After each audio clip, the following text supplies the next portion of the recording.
Hockey is a sport that never lets up. The speed, the hits, the grind, every shift demands your best. But beyond the scoreboard, hockey offers relentless opportunities to grow, to be shaped in sacrifice, perseverance, and love. It's in those unseen moments in the locker room, the early morning ice, the quiet prayer before the puck drops, that true virtue is formed. Today, alongside a special guest, we're exploring how hockey becomes a school of holiness. We are the Varsity Catholic Podcast.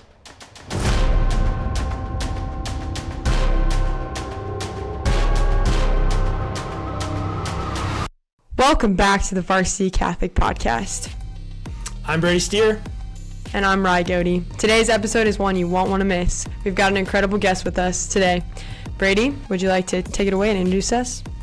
You bet I do. Let's go. All right, so coming to us today from the great state of North Dakota, a land often quoted as being God's country, is a husband, father, coach, child of God, and a man who's a stud on the ice. That's right. Our guest played 4 years of D1 hockey at the university, at Mankato State University. Go Mavs. Where he helped the team go 114, 28, and 6 record. Pretty dang good record. He guided them to their first Frozen Four appearance. And this man was named not once, but twice hardest worker on the team. He got the award for that. So my man, let's go. So after he played, he spent some time as a focused missionary. He's still doing that today and is now also an assistant coach for the University of Mary hockey program. Welcome, Jared Spooner. Woo! Thank you, Brady. Thank you, Rye. It is great to be here. That was quite the introduction. I'm excited. Thank you very much. Hey, I'm no Jason Kelsey at giving intros, but I'm working on it. I'm trying to get better. Well, gosh, we're so excited to have you, Jared. You're our first guest, so we're very excited to have you. It's been a long time coming. Jared, I know you've got practice today, so I'm going to jump in and ask you a question right away. Okay, one of my favorite movies of all time is Miracle. For those of you who don't know, it's the story of the 1980 USA Olympic team that upset Russia in the Olympics. As a hockey guy, as a guy that played some hockey in Minnesota, and as a cold-blooded American, what are your thoughts on the movie? What's your take? Well, we could spend the rest of the time quoting the movie, but my take on the movie is it's my favorite movie of all time. I watched it every day when I was a kid, and I think every day. Pretty much. It was I'd come home and watch Miracle or go to the outdoor rink, and that's awesome. So I loved it, and I haven't seen it in a while. Since last time I watched it, I was crying. So maybe we'll get into that in a little bit. Yeah. Wow, I'm excited to hear about the tears that came from Miracle on Ice. That's awesome. So did you grow up playing hockey then? I did. I was playing hockey, chasing my older brothers around the rink ever since I was about 3 years old. I remember my dad worked at the rink when I was really young, and I would just go to skate before I even went to school. So, dang, dedication. That's life right there. It is. And then I knew in your bio that you played Division I hockey, as Brady said. Was that something that you knew you always wanted to do, or when did that kind of come about? Yeah, ever since I was a kid, I wanted to play college hockey. And growing up in North Dakota, I always wanted to play for University of North Dakota for the Fighting Sioux. But as I got older, that dream shifted and landed at Minnesota State, Mankato, and that dream got fulfilled in another way. Yeah, the Lord always has backup plans, or I guess they're His first plans are backup plans.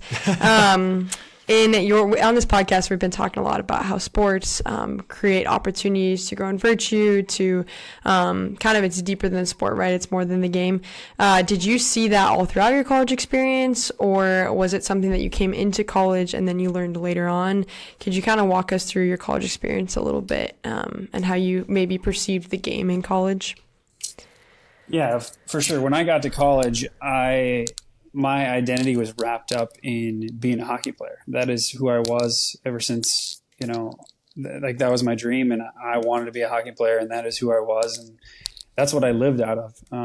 Fortunately, when I was a freshman in college, a couple of my teammates were in a Bible study, and I'd grown up Catholic, and I said, why not? And so I joined them for Bible study. And it was there in that Bible study, one of the first Bible studies, I'll never forget it. It was just simply, I was asked that question of who are you? And I responded, I'm Jared Spooner, and I'm a hockey player. And it was eye-opening as that those layers got peeled back. Okay, well, who are you when you're not a hockey player? And so coming into college, like that is where it was. And by the time I left after 4 years of unpacking that, I left in a very different place. So was this Bible study would you say the main catalyst to help you switch your identity? Absolutely. For sure. It was that first Bible study. It might have been the second, but anyway, one of the first Bible studies. At the end of the study, I was mad, and I got up and I slammed the Bible down, and I said, "How come no one ever told me this? How come no one ever told me this was in there?" And that is when God just really began to work and lit the fire in my heart. So, what part of it specifically was like how come no one ever told me this? What was this for you? Great question. It was 1 Corinthians 9:24. Love it. It run so as to win the race. When I got to college, I thought Jesus was kind of a phony guy who wanted you to be a good man and do nice things. And as an athlete, I prided myself in being competitive, in working hard. And here come to Bible study and realize that, no, there's an eternal race. And Jesus says very clearly, do not box as though beating the air, but run that you may obtain it. And that struck me. And that was the hook that got me. Yeah. It's so funny you say. Go ahead. It's that imperishable crown. I think athletes, it sounds like yourself, you gravitate towards that because you understand what it's like fighting for a crown, trying to be a victor, trying to win, and then realizing, wait, God wants me to be a winner too. I can work just as hard in this too. This matters even more. It's awesome. Go ahead, Rye. And it's not just like a 4-year thing or like a college thing. It's like you're called to so much more, which is interesting. As you were saying, you said they asked, who are you? And you said, I'm a hockey player. That brought me back to the scene in Miracle on Ice when they're like, well, who do you play for? Who do you play for? And they keep asking him over and over. And I'm like, that was, I feel like, your moment, Jared's moment of like, who are you? Who are you? And it's like, it hits you like, I don't play for this team. I play for the big team. I play for the team. So I just think that's like funny, as I don't know if you've connected or maybe that's why you were crying, but that's where my mind went. Yeah, for sure. Yeah, that's awesome. Okay, so you had this kind of revelation in college. It probably brought you a little bit throughout college. How did that affect your relationship with your teammates? Kind of as you discovered this, how did that affect your team maybe, or just like your performance, or how did that affect your college experience in general? Well, I was very fortunate to be on a team Bible study. And so it wasn't just me going to Bible study. And so it wasn't just me that had the question asked, like, who are you? It was our whole team. And so we started to wrestle with these things together. And in Bible study, we're talking about it. Out of Bible study, we're talking about it. But then we began to actually live the Christian life. And we came back from Christmas that year and did what's called Exodus 90. And that is what really changed my life, because we began to say no to the things of the world. And Exodus 90 is pretty intense. You take cold showers, you give up social media, you give up alcohol, all these things. And what we discovered is that when we say no to the things of the world and invite God into this and actually make time for prayer, he's there. We can hear his voice. He shows up. And so it began not just like this mystery. It began to be a real lived relationship with Jesus Christ. And I could tell the days when I didn't go to adoration, when I didn't go to mass, like they were just worse. But when I did sacrifice the time and give him my heart, I was just more on fire and I wanted more of it. And so that was really the start. Right. I don't want to say that this is your specific team or experience, but I heard this question the other day talking about the major four sports in the professional world, about football, basketball, hockey, baseball. And the question was, which one of them have like the biggest party atmospheres? That do you think, And the unanimous answer, it was just three guys, but the unanimous answer was actually hockey. And I don't know if that's true or not, really? But that's just showing that like the environment that you were in wasn't just like a natural, easy one. Like it was actually a very rare thing that your team had a Bible study to begin with. And not only a Bible study, but a Bible study that more than two people were in and that were running with each other. So that's just incredible to hear you speak on it, because I'm sure people are listening and be like, I'm probably the only faithful one on my team. I can't believe you had a D1 hockey team that had a Bible study. Right. Yeah, and just since there are probably people listening wondering that, how did that kind of come about? Was it one teammate who stepped up and was like, I want to lead this? Was it a missionary? Just briefly, how did that come about?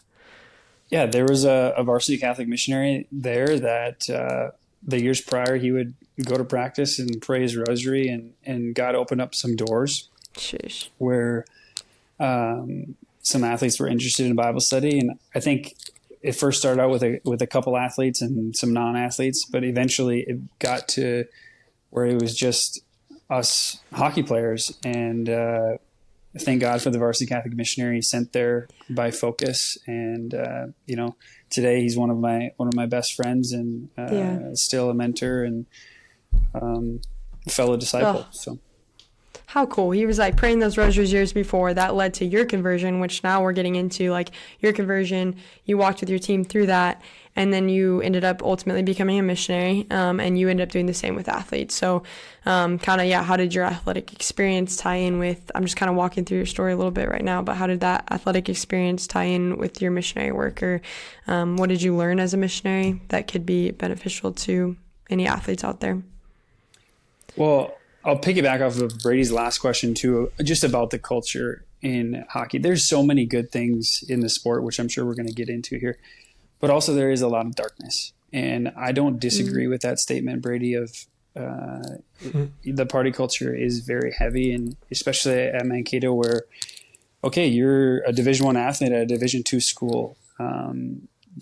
There is, just a lot of, I would say dark incentives there. What might appear great to the world is very accessible. And so if you don't have a moral compass, it can be very dangerous for your soul. And thank God for the missionary who actually invited me to Newman Center for the first time. Like I was at a party and there was a female missionary there who invited me to the Newman Center, and it radically changed my life. And,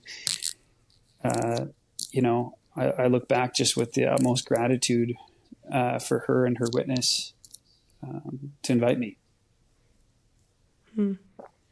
Yeah, you mentioned we talk about the hard culture in sports, but we also, like you said, well, let's get into the good. So what you said at the beginning of this is it's a relentless opportunity to grow. We talked about as sport as a school of holiness. How do you see those in hockey? How do you see that after your story, after becoming a missionary, and now as a coach? What are those things that you can see as a school of holiness? Great question.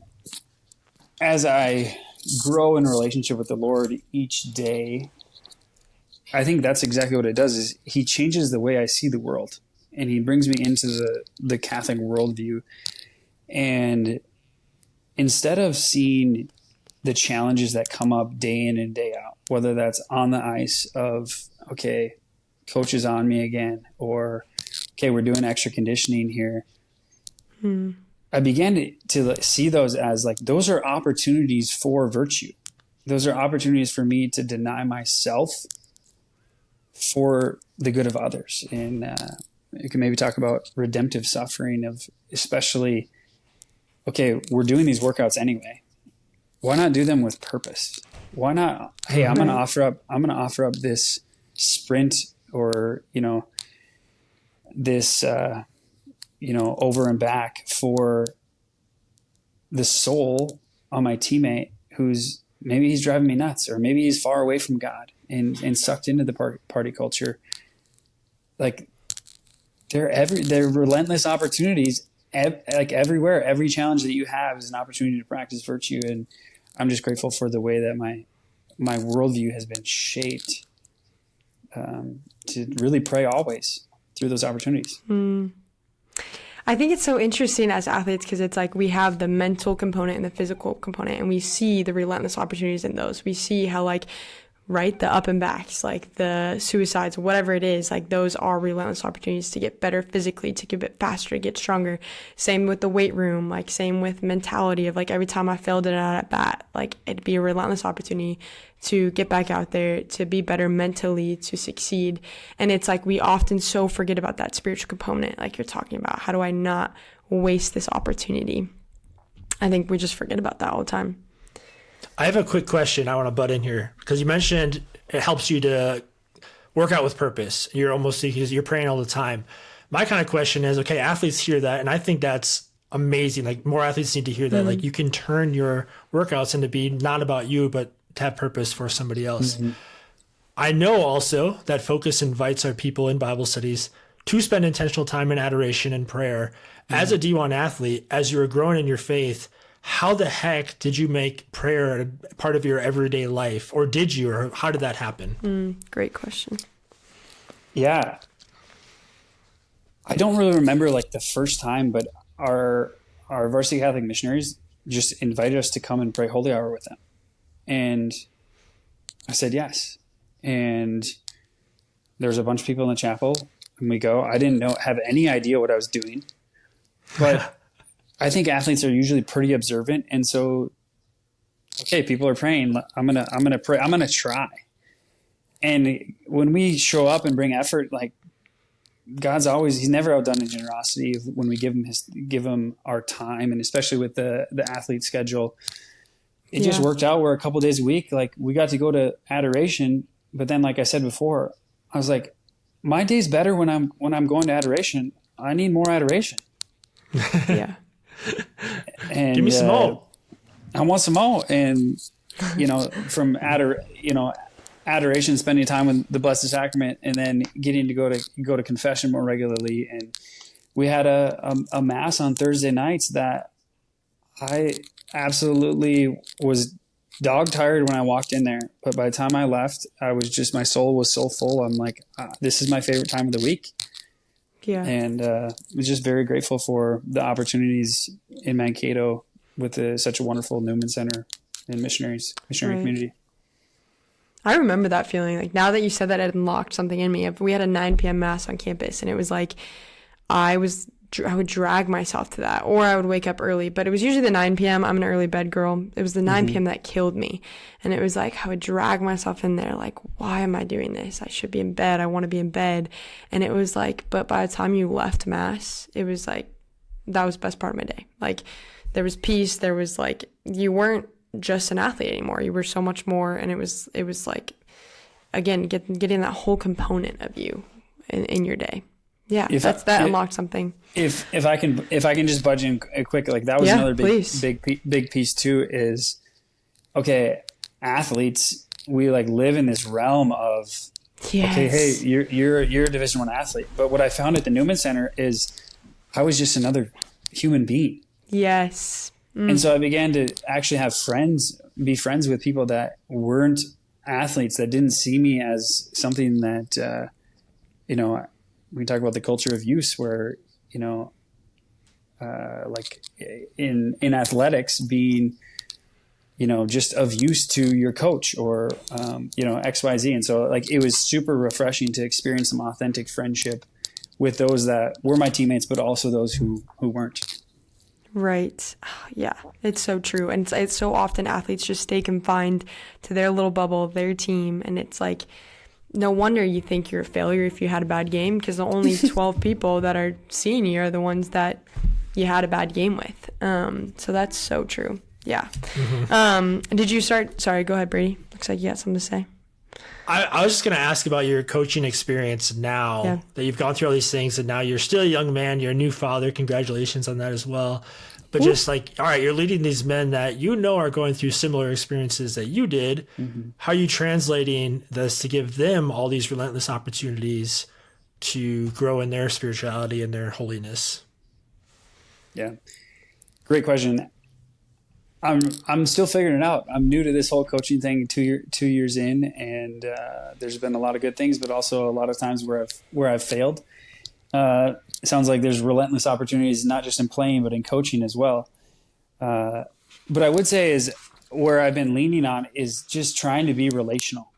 It's like we're relational beings. We have body and soul. We're not meant to do it alone.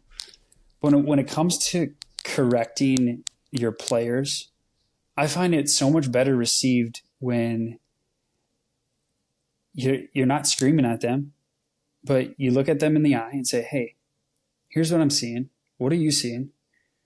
Can we work on this? Yes, coach. I find a lot more buy-in and commitment from the players when you treat them as human beings and not as human doings, and you can affirm their effort. Say, hey, here's what you're doing really good. But also like, hey, there's more in you, and I'm going to call you higher. And that has been something that I just knew as a player. I'm like, first of all, I didn't want to have anything to do with coaching because I was so wounded. And don't get me wrong, I had some great coaches, but there's a lot of baggage that comes with playing sports for that long. And I think I try to lean on relationships when it comes to being a coach. I really like that human being versus human doing, because it's so easy to, as a coach, even if you see their whole person, to see, I've been working with that same thing with them for 3 weeks now and they still can't get it. But it's like, yeah, what's beyond that? How can I build this relationship to where they trust themselves and me, and then obviously just like, continuing into that relationship. I love that. Dang. Brady, you got anything? I mean, we could talk about this so much longer. I just know Coach Jared's on a time limit here. Well, the last thing Jared said there, I was like, well, we'll have you back on for another episode because we need to dive into that topic right there. But I kind of wanted to just ask the question, because people are listening out there. This is kind of your platform right now. If you wanted to tell somebody, give them a message, like what would you want to say to a college athlete out there right now? Great question. I would say I would share a desire that I had when I was in college, and that was my brothers that were coming to Bible study, that were going all in for the Lord alongside me. They were in that locker room with me too. And I just remember having this dream of like, what would it be like if we had 25 guys in here that didn't just love me for what I did for them, but actually like love me as a brother in Christ.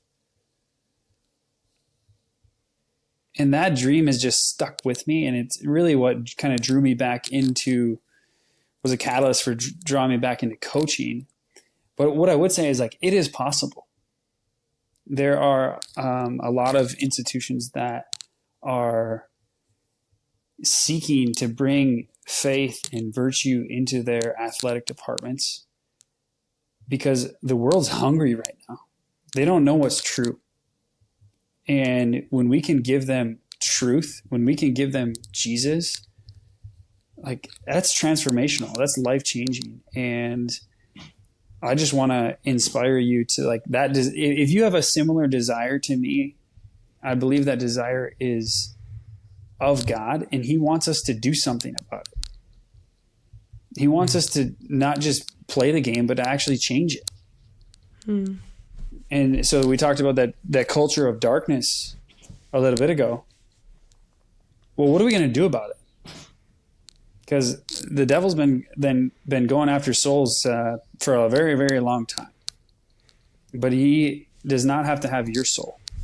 And you can lead a lot of people to heaven by you saying yes to Christ yourself and you being faithful to what the Lord asks of you. And so I just want to encourage, every athlete out there to say yes to Christ's invitation. Place him at the center of your life. Give him the keys. And buckle up, because it's a wild adventure when we actually surrender our lives and give him control. Fire me up. We got our next seat speaker. Amen. Let's go. Yeah, literally. I'm sitting here like, let's go. Oh, man, that's so good. I love it. Well, I think, Jared, I know you got to get to practice. Thanks for your time today. That's going to be a wrap for the Varsity Catholic Podcast today. Check out more of what we do on Instagram at Varsity Catholic. Share this with a friend. Share this with a teammate. And make sure to give a good old hockey check into the boards to those like, follow, subscribe buttons so that you're not only keeping up with the content we're delivering, but so that also you can help others realize that there is purpose beyond the game that we're playing. So always remember to compete well, finish the race, and keep the faith.